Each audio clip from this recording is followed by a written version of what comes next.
From ABC, this is World News Tonight with Peter Jennings. Good evening. We begin tonight with the President and two subjects of enormous concern to Americans, the flag and civil rights. Two subjects which inspire the deepest emotions and which often inspire the most heated debate. Today, a week after the Supreme Court ruled the flag could be burned as an expression of free speech, the President has asked for an amendment to the Constitution to prohibit such behavior. He said he felt emotional about it. Moments later, at the same news conference he called today, Mr. Bush was asked why he wasn't just as emotional in support of civil rights. ABC's Britt Hume is at the White House. Mr. Bush came into his first news conference in nearly 3 weeks and quickly joined the popular cause of undoing the Supreme Court's ruling that the Constitution protects burning the American flag as a form of free speech. But I believe the importance of this issue compels me to call for a constitutional amendment. Support for the First Amendment need not extend to desecration of the American flag. Not surprising for a man who made the flag a centerpiece of his campaign for president.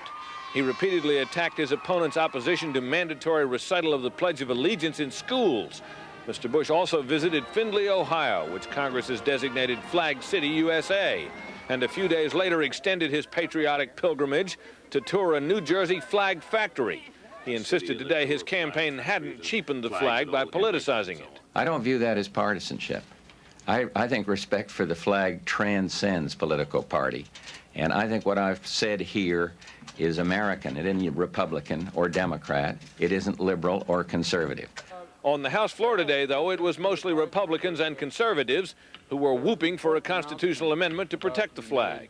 Unfurl the flag, fly it, flaunt it, argue about it if you want to, but don't desecrate it.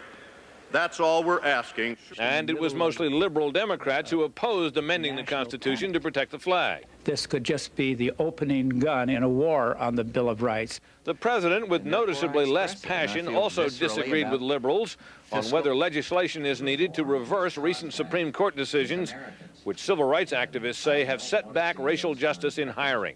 And I am advised that nothing in these decisions jeopardizes that principle or calls into question affirmative action or minority outreach efforts. In answer to repeated questions about influence peddling at the Department of Housing and Urban Development, the president would not directly criticize Reagan HUD Secretary Samuel Pierce or any of Mr. Bush's Republican associates who allegedly benefited in the scandal. And we are going to do everything we can to clean up any cronyism or see that matters of that nature not recur. But you're always looking for winners and losers, and I am not about to prejudge the secretary himself.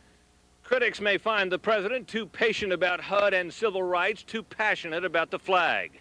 The president may find that just fine. Britt Hume, ABC News, the White House. On the subject of civil rights, the Attorney General also said today there were no plans to ask for new civil rights laws. At the same time, he tried to reassure black Americans that the administration remains committed to civil rights, though some advocates of civil rights believe that the Supreme Court is drifting away from that commitment.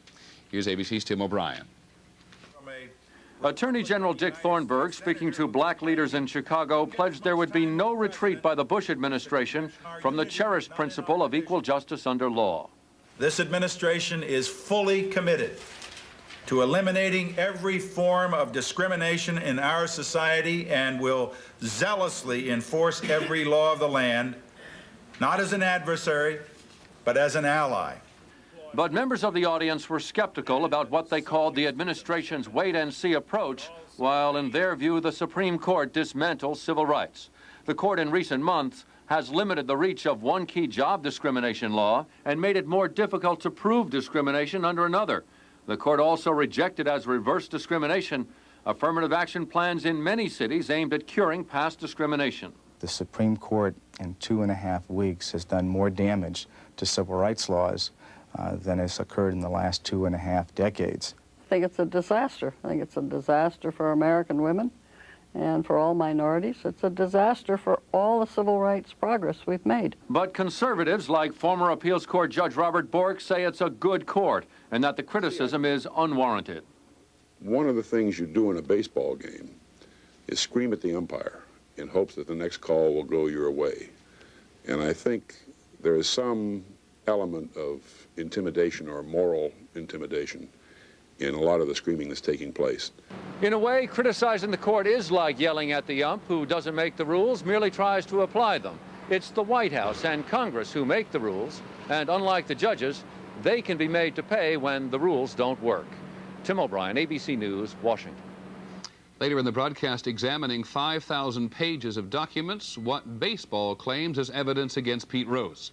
And also trying to make teenage boys who become fathers act like fathers.